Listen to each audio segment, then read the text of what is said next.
Hi, my name is Tom Rawls and I'm the pastor here at Proclaimers, and I'd like to welcome you to our YouTube channel. Sunday by Sunday we take great delight in sharing what the Bible has to say. The Bible, probably one of the most relevant books in the entire world, with principles that touch every area of our lives. One of the key ingredients to the life of our church and its preaching is the variety of those who actually get up and speak.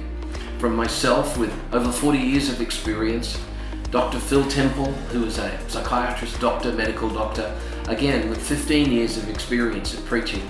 We've just had such a phenomenal blessing by having so many great speakers. We hope you enjoy this particular YouTube video of our latest ministry here at Proclaimers.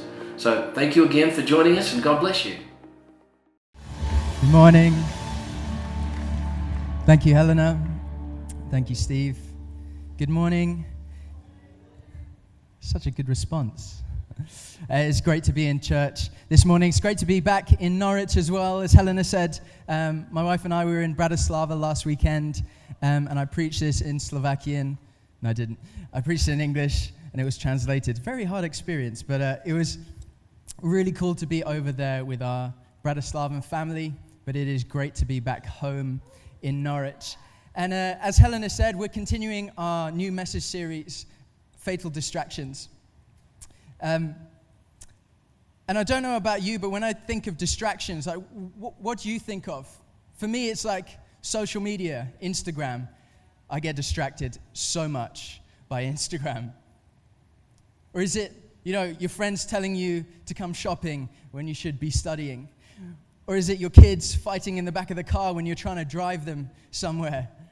Or maybe it's those emails you get at work, those spam emails that distract you from whatever you were focusing on. Maybe it's an app, a TV show, a person, a place. Life is full of distractions, right? In fact, in today's world, there are people who are paid specifically to distract you. Targeted advertising, right? It is a nightmare. It distracts you, or rather attracts your attention to something else. A new car, a new iPhone, another variation of the same chocolate. They do these like snack bite Kit Kats. Very bad for you, but they're very good. But it's freaky how they know, right? Like 1 minute you're just talking how hungry you are, and then suddenly your Instagram is covered with ads for McDonald's. Google is listening. But there are so many things that try and distract our attention, or distract us from what we're focusing on, right? However, the distractions that we're looking at in this series are maybe a little bit more serious than Instagram, social media, things like that. We're not just talking about distractions that have the power to steal your attention for just a moment, but actually we're going to be looking at distractions that have the power to derail your life. Distractions that could wreck your dreams, that could squash your passions, that could crush your motivation, ruin your reputation, and maybe even destroy your future. This series is about fatal distractions. Are you ready? Does anyone know what it's like to be completely out of your depth? 2 people. Great. I do. Do you know what it feels like to be chucked in the deep end? To feel like you have no idea what you're doing? Same. Because that's exactly how I felt when I started on staff at Proclaimers. January 2018. I felt like I had no idea what I was doing. And sometimes, I'll be honest, I still don't. But when I first started, I was given a lot of new responsibilities. I was looking after departments that I had no experience in. I was looking after media and production and singers and musicians, and I felt like I'd been chucked in the deep end. I was new to this job, and suddenly, whoa, all this responsibility. But I remember one of the biggest things that Pastor Tom entrusted me with, one of the biggest responsibilities, was overseeing the Christmas production at the end of the year, the Christmas concert 2018. To say that this was a big project was an understatement. Just to give you some context, we started our planning meetings in January. That's like 12 months before the actual thing. We started our meetings in January and we continued meetings following through the next few months, and I knew that I had to get this right. This is our biggest service of the year. I don't know if anyone's been to one of our Christmas services before. You guys need to wake up. Has anyone been to one of our Christmas services before? Because I know they are so good, right? But we have maybe over 1,000 people come to these services. This is a big deal. These are one of the biggest services that we have in our calendar. I knew I had to get this right. And as we got closer to December, as the preparations intensified, everything seemed to be going well. Everything was on track. Everything was coming together. The months leading up to December, were filled with rehearsals and meetings and rehearsals and meetings until finally we reached the first dress rehearsal. And I was feeling okay. It was a few weeks before the main event.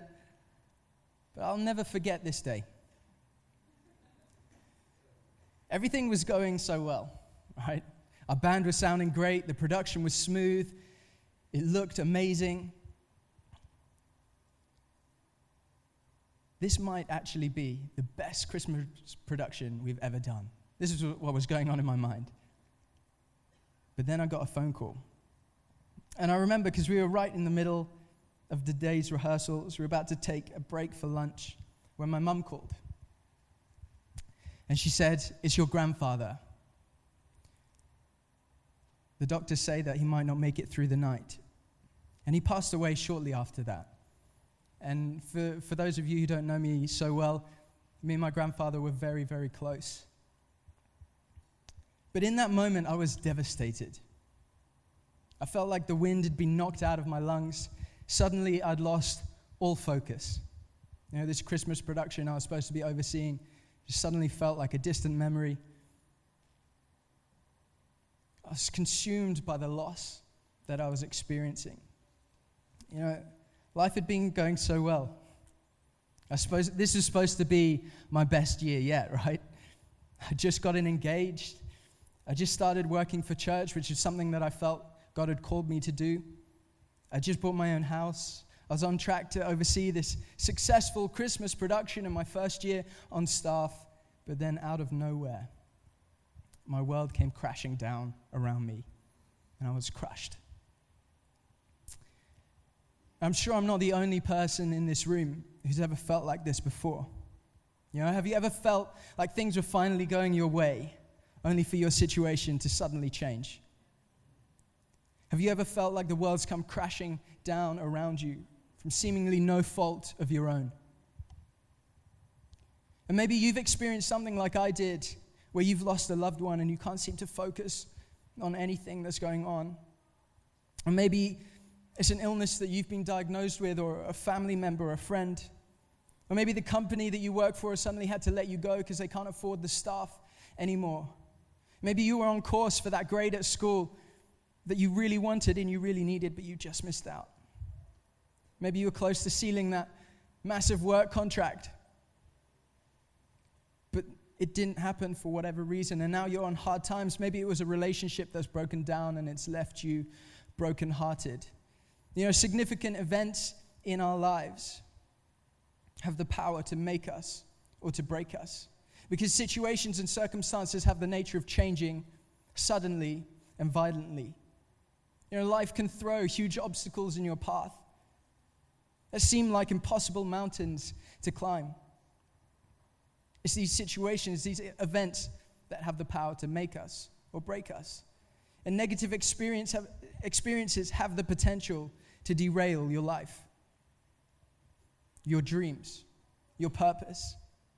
And we can become consumed by these negative experiences. Our disappointment, our bitterness, our anger, our sadness, whatever it is, we can become distracted by the circumstances. And instead of focusing on the dream that we once had, or the purpose that we have, or the calling that we have, we can become distracted by the things that have gone wrong or not to plan.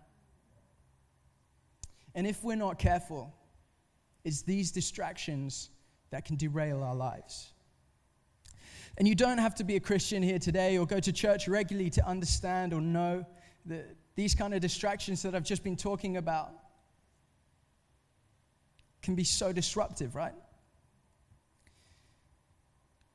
So there's some doom and gloom to start us off this morning. But what I want to focus on this morning is How do we stop these experiences from becoming the fatal distractions?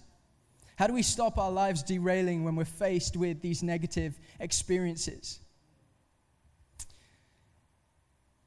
And I want us to go to the Bible because we're in church, right? But there's this guy in the Bible that I think we can learn a lot from, and his name is Joseph. Now, Joseph had many opportunities to let his circumstances derail his life, but no matter how many obstacles life threw at Joseph, he continued to thrive. Maybe you're sat here this morning, you know the story of Joseph, and you're like, oh, great, this message is going to be for me. Can I just encourage you to listen again, and maybe we'll all be able to get something from this story. Now, Joseph's account is detailed in Genesis 37, and I'm not going to read it all because it is so long, and you are all going to fall asleep. But if we skip right to the end of Joseph's story, we see something really important that will frame all of this message today. We see that Joseph ended up being in one of the most powerful positions in the world at the time. Joseph became one of the most powerful men in all of the world. He was second to only Pharaoh, who was the ruler of the Egyptian empire. However, Joseph's journey to this successful place of prominence was far from easy and definitely far from straightforward. See, Joseph knew that God had a purpose for his life, because at the start of Genesis 37, we read that Joseph had two different dreams, right? And these dreams prophesied the influence and significance that he would later achieve. And Joseph held on to these dreams that God had given to him, and he buried them deep in his heart. And I know that many of us in this room, we've got dreams, right? We've got things that we want to achieve, places we want to be, places we want to go, things we want to do with our lives. But it can be so hard to hold on to these dreams and remain optimistic and positive when our situation takes a turn for the worse. When we end up faced with a difficult decision. And that's exactly what happened to Joseph. Not long after he shared these dreams with his family, right? His brothers decided to get rid of him and sell him into slavery because they were jealous. Now, I know sibling relationships can be tense at times, but selling your brother or sister into slavery is a bit extreme. And I don't know about you, but when I read this story, this seems like a major obstacle to the dreams that Joseph had of significance and prominence, because slaves don't become rulers. And in that moment, Joseph had to decide whether he would allow his current circumstance to derail his life and his trust in God. Have you ever experienced something go wrong and your immediate thought is to lose trust in God? And you question him, God, why have you let this happen to me? Have you not seen how faithful I've been? God, you were supposed to be here in this situation. God, where were you when this happened? I imagine these were the sort of thoughts that were crossing Joseph's mind as his brothers chucked him into this well and then sold him to some slavers. Not knowing what was going to happen in his situation, where he would end up, what was going to happen to him. Joseph would have been on the verge of a major life decision. To become fatally distracted by the injustice he had just experienced and become bitter and resentful, or to continue to believe that God had a plan for him. And it would have been so easy for Joseph to give up. I don't know about you, but I probably would have. If my brother sold me into slavery, I probably would have given up there and then. He might never have seen his family again. His first thought probably wouldn't even have been, what if I don't fulfill the dreams that God has given me? However, as we read on in Genesis, we know that what decision Joseph made. He chose to ignore the distractions because the next few passages describe his rise to prominence as a slave in the household of a man who brought him from the slavers. And this guy was called Potiphar. And I want to read from Genesis 39, verse 2. And it says, "The Lord was with Joseph, so he prospered. And he lived in the house of his Egyptian master.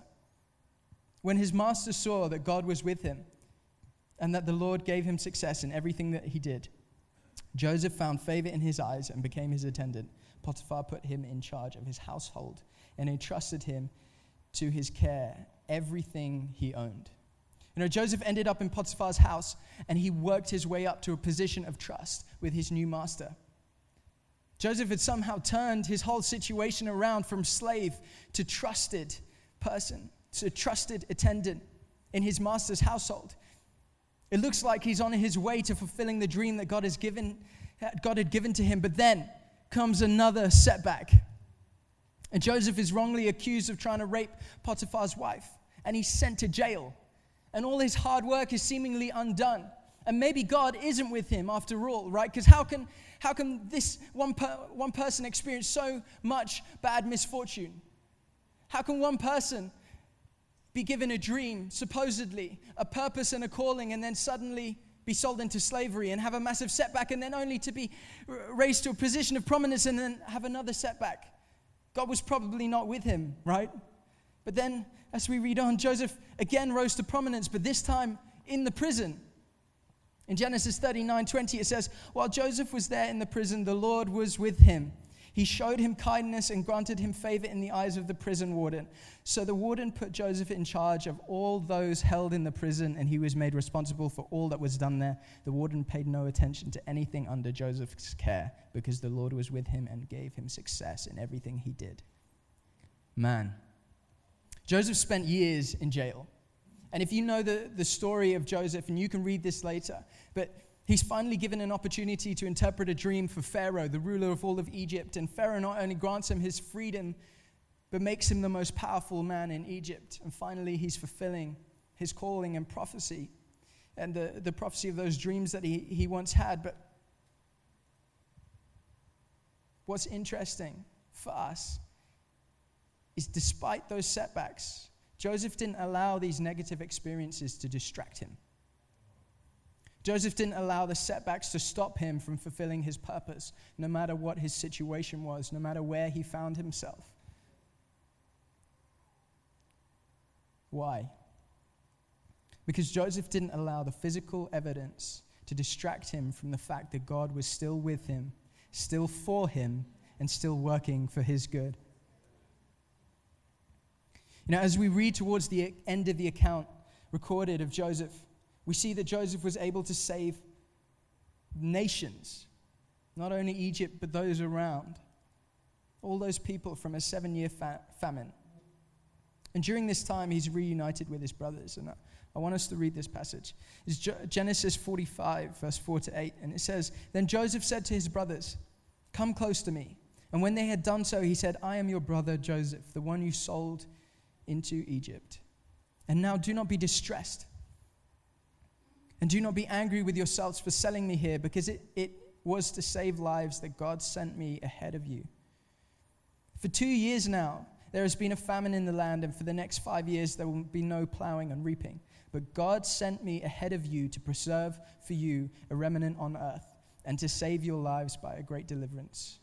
So then, it is not you who sent me here, but God. He made me father to Pharaoh, lord of his entire household and ruler of Egypt. It is in this moment that we realize that Joseph was grounded in the belief that God had always been there. God had always had a plan for Joseph. Joseph knew that God was always there. And it's mentioned every time Joseph bounced back from a setback. As we read in those passages in Genesis, the Lord was with Joseph. He gets sold into slavery. The next thing, the Lord was with Joseph. He gets accused of rape and thrown into jail. And the next verse says, the Lord was with Joseph. We've got to have this perspective if we want to be able to rise out of any negative situation that we come across. Any obstacle that throws itself in our path. If we want to be able to climb over it, we need to know that the Lord is with us. We need to remind ourselves that God is for you and he is with you. And we know this because in Romans 8:28 it says, and we know that in all things God works for the good. God works for the good of those who loves him, who have been called according to his purpose. See, God is working all things together for our good. And that doesn't mean that all things are good. Okay? But God will work all things for your good. And there are so many times in Joseph's life that he could have given up and allowed his circumstance to fatally distract him from his purpose, from his calling, from those dreams that God had given him. He could have been distracted by bitterness, by anger, by resentment, by disappointment, by delusionment. But instead, he chose to remind himself that God loved him and God had a purpose for him and a dream for him to fulfill. And we need to be able to remind ourselves of these things. We need to be able to remind ourselves that God is with us, but he is also for us. Don't focus on your circumstance or your situation as evidence of whether God is for you or not. Find the truth in the Bible. And when you are experiencing tough situations, remind yourself of what Romans 8:28 says, that God is with you and he is for you. Not all things are good, but God is working all things for our good. Maybe is God positioning you for something? I know that's a difficult thought to have, especially if you're in the midst of a tough situation, but is God positioning you for something? Just like he was positioning Joseph for a place of prominence when he was chucked in a well and sold into slavery. Like he was positioning Joseph when he had thought he was making his way up to the top and he was accused of rape and thrown into jail, he was positioning him for greatness. Is God positioning you for something great? Is God positioning you for a place of influence? Is God using a negative situation to position you for greatness? Don't get distracted by the negativity of the situation. It might hurt. You might be overwhelmed by your emotions and your feelings, but don't be distracted by your situation. Instead, look for what God might be doing through it. And once we've reminded ourselves that God is with us and he is for us, the Bible says, now press on. Philippians 3:12 says, not that I have already obtained all this, or have already arrived at my goal, but I press on to take hold of that which Christ Jesus took hold of me. Brothers and sisters, I do not consider myself yet to have taken hold of it, but one thing I do, forgetting what is behind and straining towards what is ahead, I press on towards the goal to win the prize for which God has called me heavenwards in Jesus Christ. Even after every setback, Joseph chose not to get distracted by the negatives. He decided to remain faithful in the small things. No matter how many times he was knocked down, no matter how bleak the situation looked, his focus remained on his purpose, and he was determined to press on to what God had called him to do. And Pastor Tom talked recently about a passage in 1 Peter 5, verse 8. And it says, be alert and of sober mind. Your enemy, the devil, prowls around like a roaring lion looking for someone to devour. And the thing is, the devil won't stop at one attempt to try and derail your life. He's not satisfied only trying once to distract you from your purpose. See, the purpose that God has called you to, every single person in this room, every single individual, the purpose that God has called you to, the devil knows is going to shake the gates of hell. And he is going to do everything in his power to stop you, to derail your life, to distract your attention from your purpose and put it onto your situation. The devil will come again and again, and we need to be prepared to go again and again. And the band, you can come up and join me up here. But we need to pick ourselves up like Joseph did. And we need to be able to remind ourselves that God is always with us, and he is always working for us. It might not look like everything's going to plan. I don't know about you guys, but I love seeing things go to plan in my life. I love planning out my calendars and planning out my things to do, and I hate it when things don't go to plan. But in those moments, when you feel frustrated or disappointed or angry, and the situation might seem hopeless, but God is still with you, and He is still working for your good. So as we remind ourselves of these things, we press on. Because imagine what the weight or your life would look like. Imagine that weight that would lift off of your shoulders if you ignore those distractions of disappointment, of anger, of bitterness, of disillusionment, of sadness. Can I tell you that you would be invincible? You could be invincible if you could turn every single tough situation, every negative experience into an opportunity.